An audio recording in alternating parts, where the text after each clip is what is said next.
Welcome to this episode of the Talent Forge, where we are shaping the future of training and development. Today, I am joined by special guest Roman Fischer. Welcome to the show, Roman. How's it going? How's it going, man? Thank you for having me. Yeah, thanks for being here. So, to get us started, why don't can you help our audience get to know Roman just a little bit better? How did you get into talent development, coaching, and what is it that you specialize in?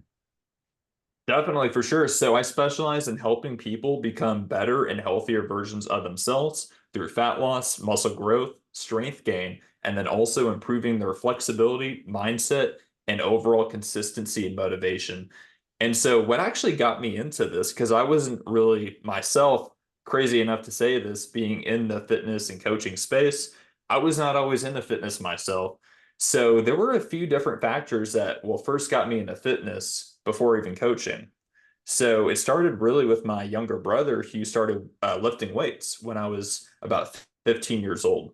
So seeing him lift those weights, get inspired to do that, make that change for himself, and then see those, changes on his body, the not just with his body even, but with his energy, it shifted so quickly. That was the one thing I will say that I could notice pretty almost instantly, pretty quickly, was seeing my brother go from not as much energy, more, you could even say not necessarily lethargic, but not as much energy just in general. And then seeing him lift those weights, get those endorphins, boost his mood, boost his energy, his focus. And then from there, of course, 3 to 4 months down the road, seeing him make just those overall changes with his body, with how he looked, and honestly, how he felt from there. His self-confidence, just increased 3 times at least, I'd say.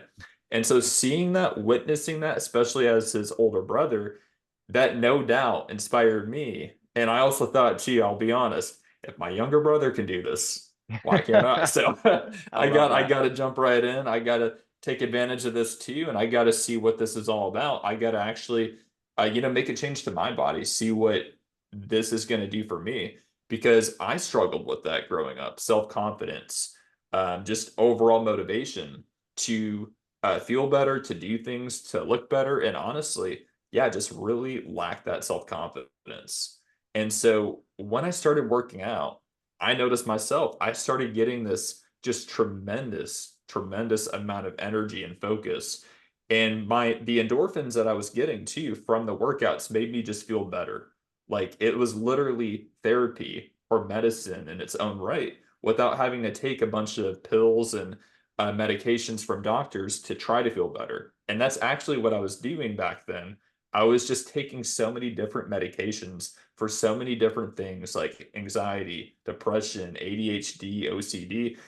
And yes, to an extent, it did help it some, but then it created a whole bunch of other problems, a whole nother series of issues.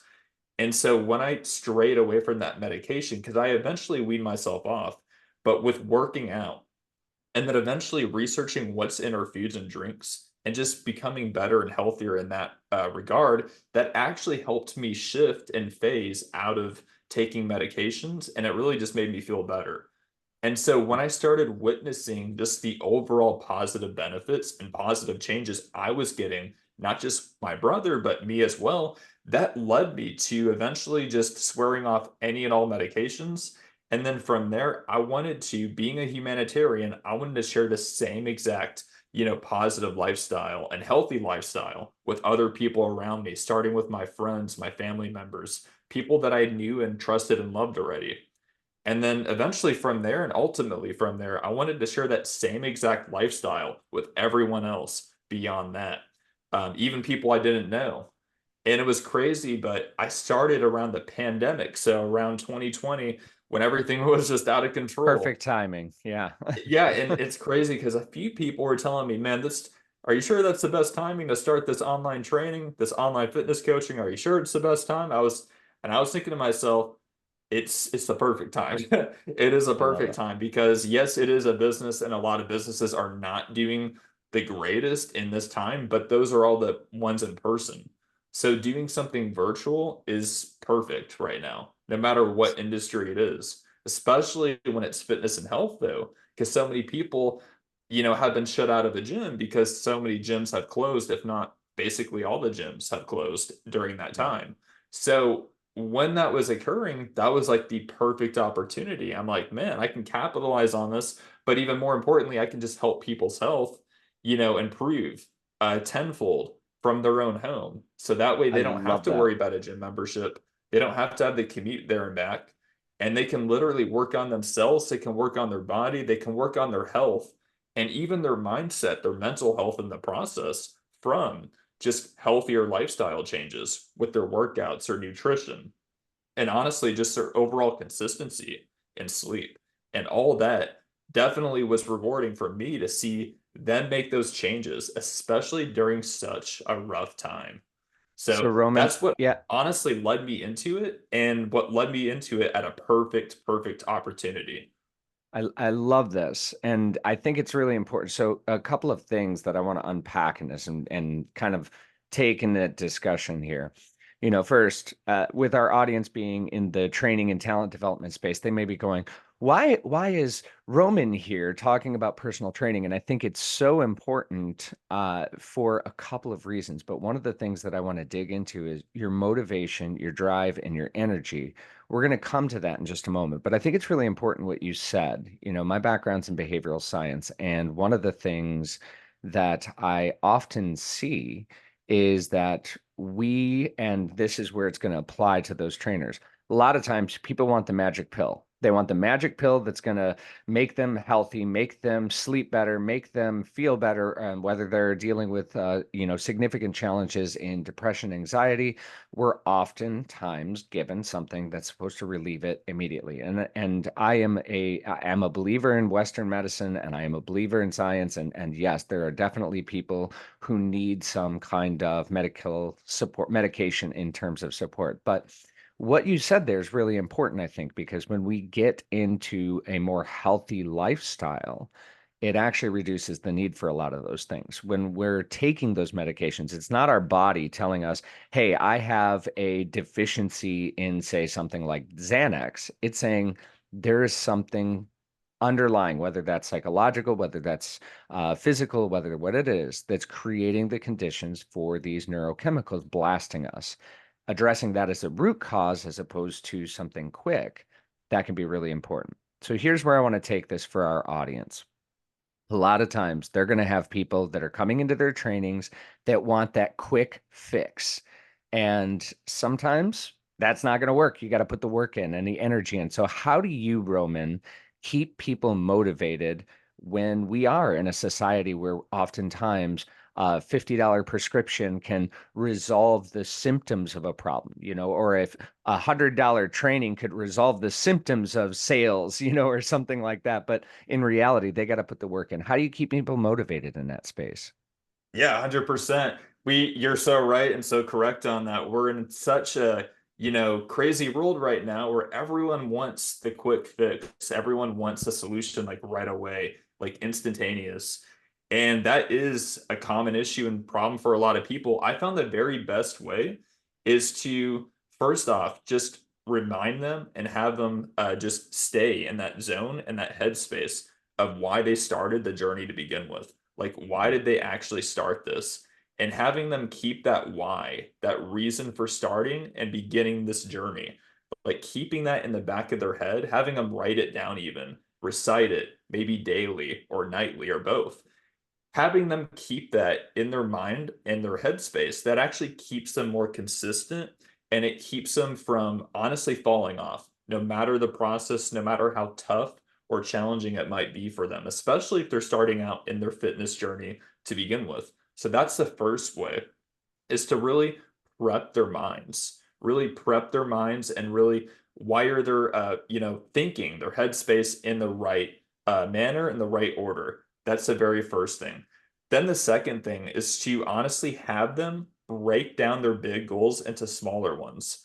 And I know it's been said a lot in a lot of different areas and things for life, in life for people, but really breaking your bigger goals down, especially in fitness. I'll admit, because fitness is, it's not just a phase and it's not just something you do, it's a lifestyle, especially if you want long-term results. And so, and for your health, of course, just your general health.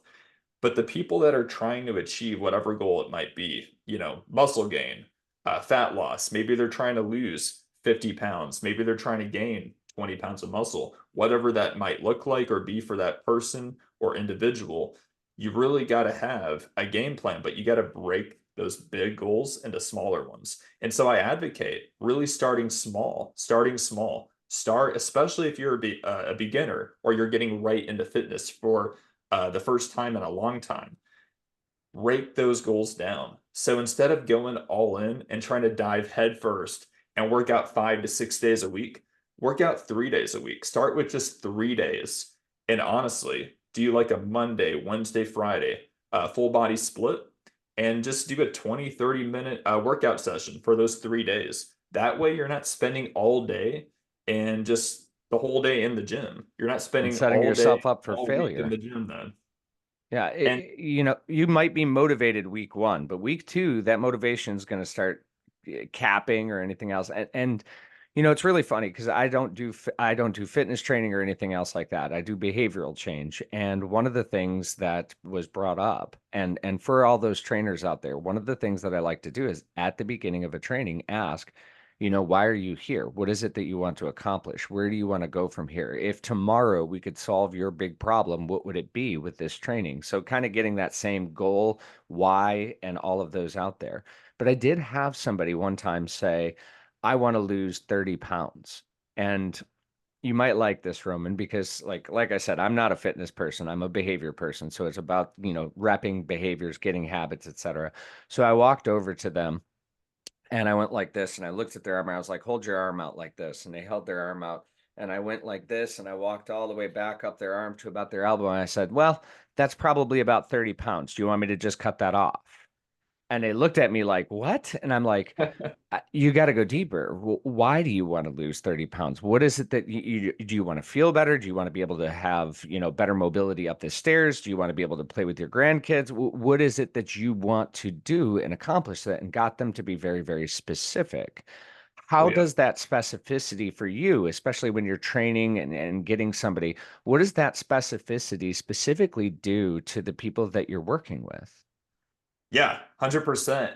I love really going into their goals, but why it's important to them. Like, why does this matter? Why is this pivotal for you? Why is this critical for you? So, what it does to a lot of the people I worked with, all the clients, it always gets them to think deeper and really deeper into their goals, but why they want to achieve that and their pain points. It honestly wraps around pretty nicely with their pain points and it makes them think on a whole nother level that they usually don't think on. And it gets them more in that headspace of actually wanting to achieve their goals. Because when people are so, so surface level on whatever goal that is, they're just like, oh, I want to lose weight. You got to be more specific. Okay, so how many pounds? Okay, you want to lose 20 pounds? Great. So why do you want to lose those 20 pounds? So really digging deep, digging so deep until you can't really dig anymore.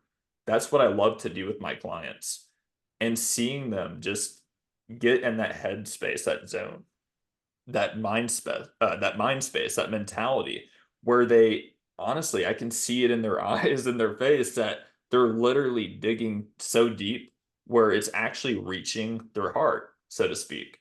It's actually getting to their emotions. It's getting into really the real reason or reasons why they're wanting to achieve this. Like, why is it so important? Are you trying to live longer? Are you wanting to be there for your family? Are you wanting to Sure. be there to see your kids grow up? Be there for your grandkids, maybe, depending on their age. But really just getting in that and getting in that emotional space. Because that's a lot of it. And I know it not to sound salesy or anything, but when it comes to sales, it's not really based off of price, it's based off of emotion. So really digging into why they want to do this, why they want to do that, that's key for them making a decision to actually ultimately transform their habits and their life and health as a whole. And I love that. And I want to go back to where you were at with the goal setting, right? Like when we think about, I want to lose 50 pounds or I want to lose 30 pounds. We often see that's the top of the mountain. And there's a Oh yeah. long journey to get to the top of that mountain. And there's a lot of pitfalls, barriers. There's a lot of, There's wind, there's inclement weather, there's all of these other hardships and adversities that we're going to face as we're taking that journey. And I think one of the important things that you said was sort of like that starting small, or, yeah, really kind of focusing on the steps. Here's one thing that I do know about fitness is oftentimes I start my journey of fitness, and this actually occurred with me. I'm a former athlete, used to play hockey, used to be in MMA. When I stopped doing all that, I still had the appetite, so I ended up gaining like 50 pounds. I went from 185 pounds of lean muscle all the way to like 225 pounds not so lean muscle.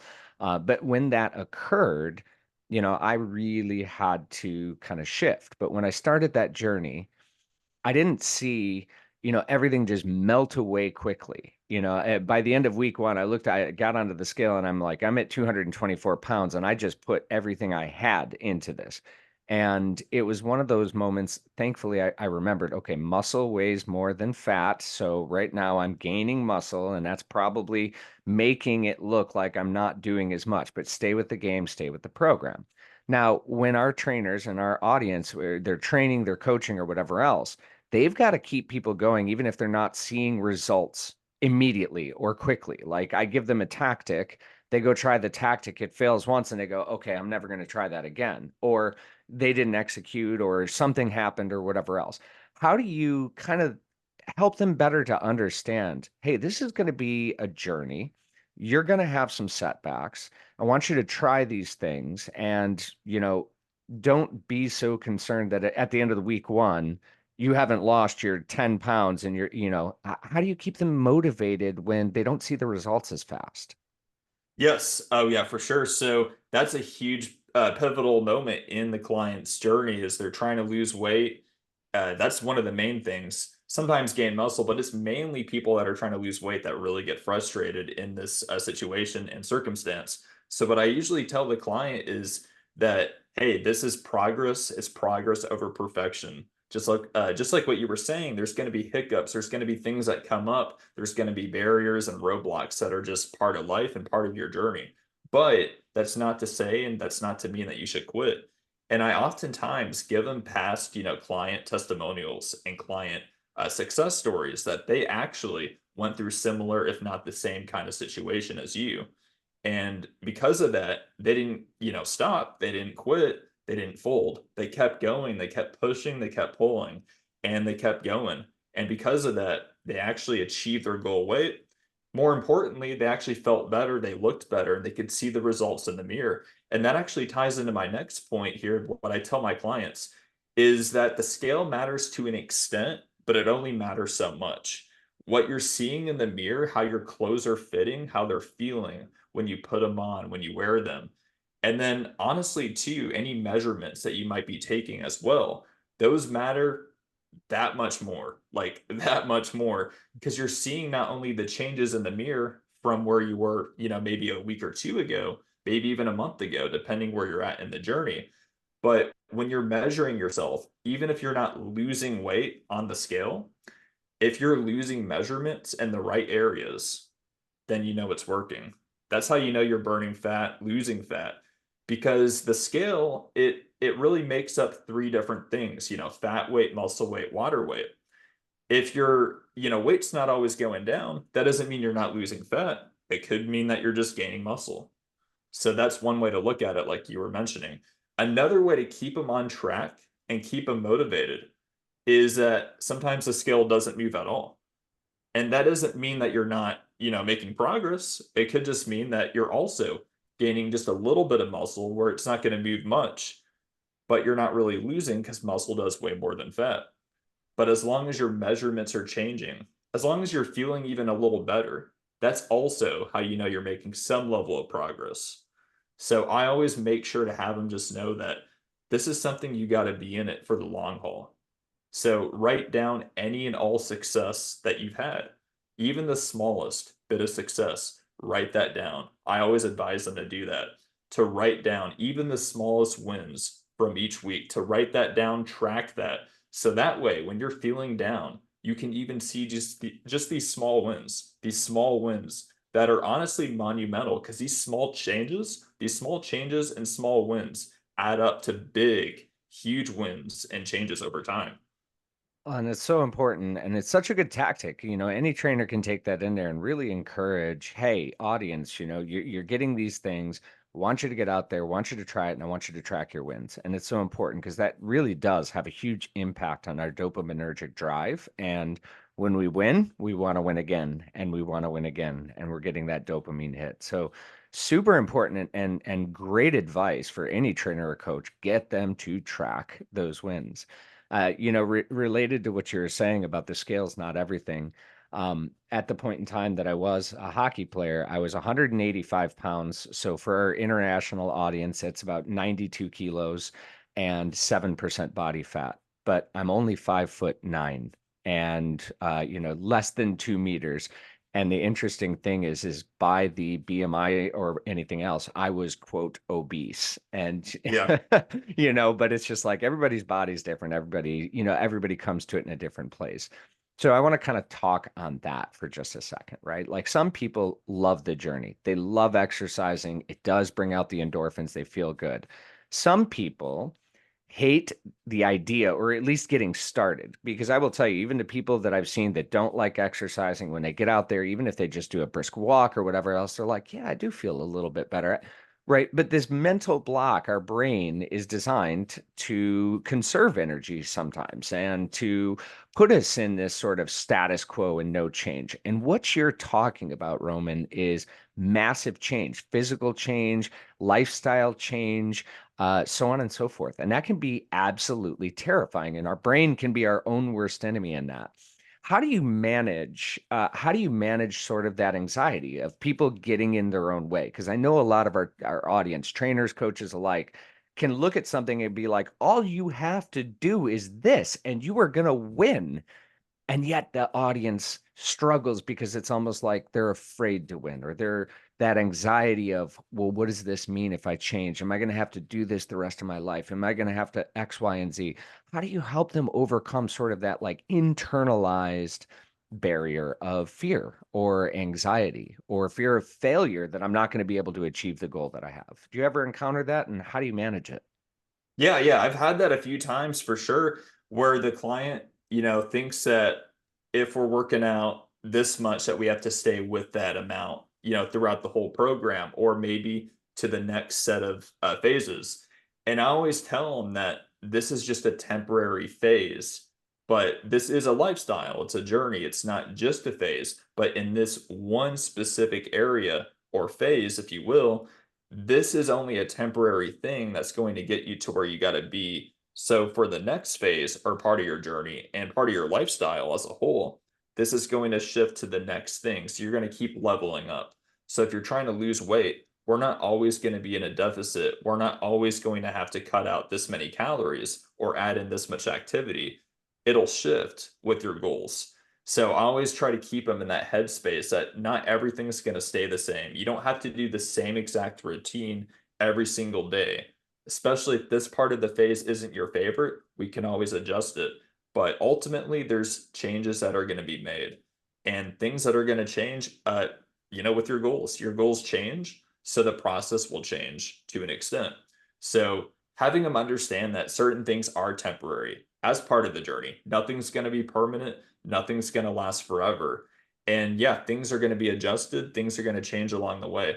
But also having them understand about, failure, whether it's just that fear or just the idea of it or just, yeah, the overall fear of failure. I always have them understand that, and it sounds cliche to certain people, but fear is really and truly false evidence appearing real. So no matter where you're at in your fitness journey and no matter where they were at, I always tell them that fear is honestly just a liar. It is false evidence appearing real. So whatever you're, scared about, maybe you're scared of success even, maybe you're scared of the failure, but whichever it might be for you and whichever it was for them, I always just have them remember that nothing is honestly going to stop you but you. Like you are either your own best, success story or you're your own worst enemy. So having them realize and understand that the things that you're worried about aren't really ever going to come to pass. They almost never come to pass.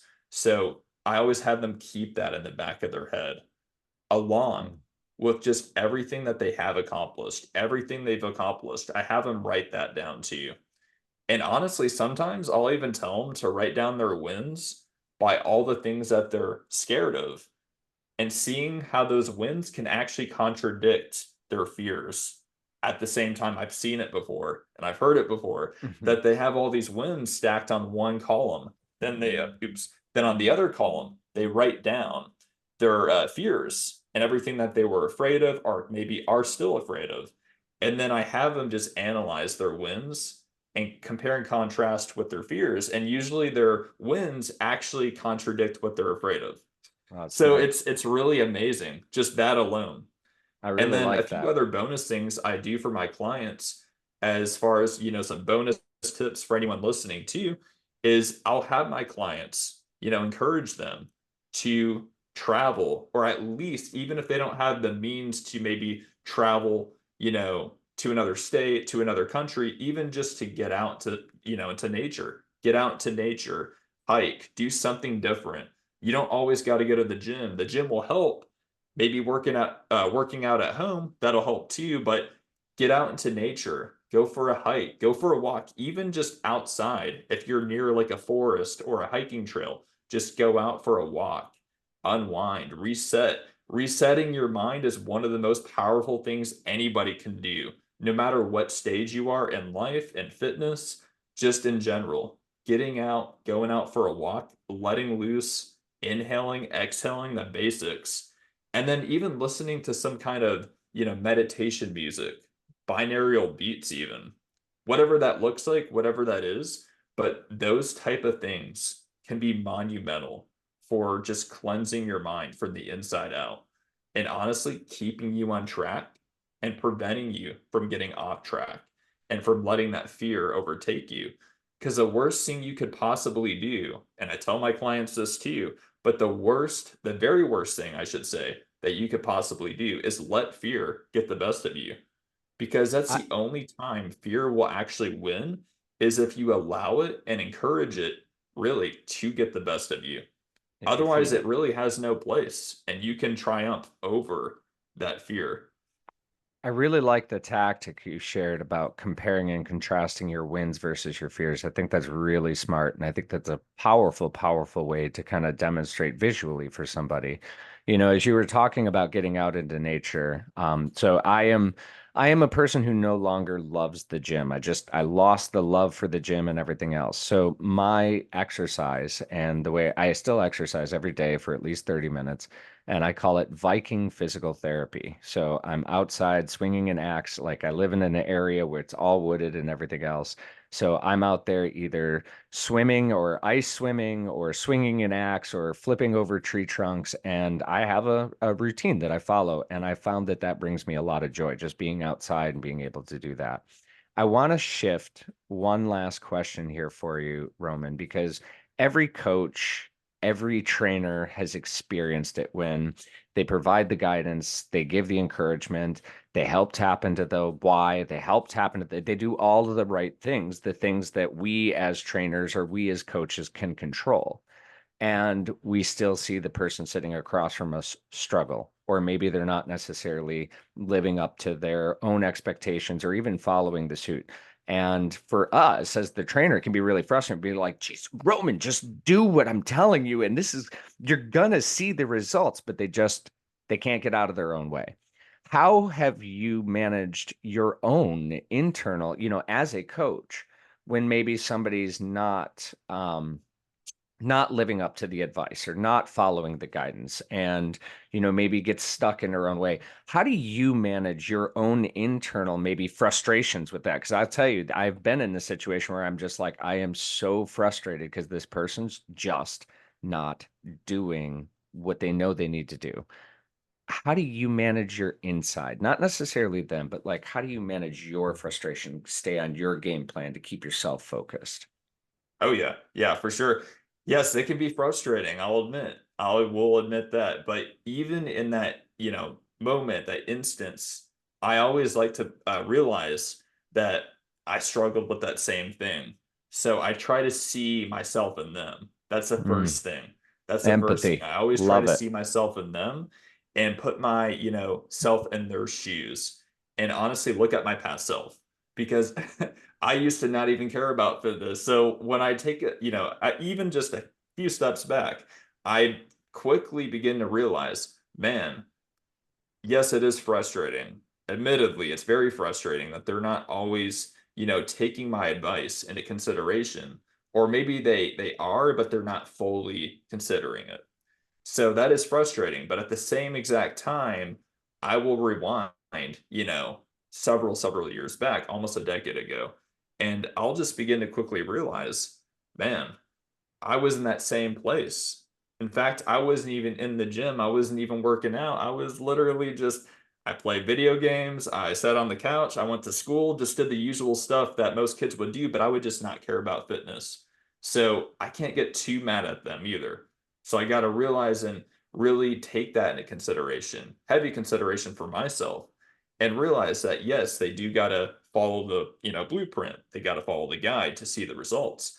But I got to be patient with them because some people just need a bit more guidance. Some people need a bit more help, and that's just part of the game.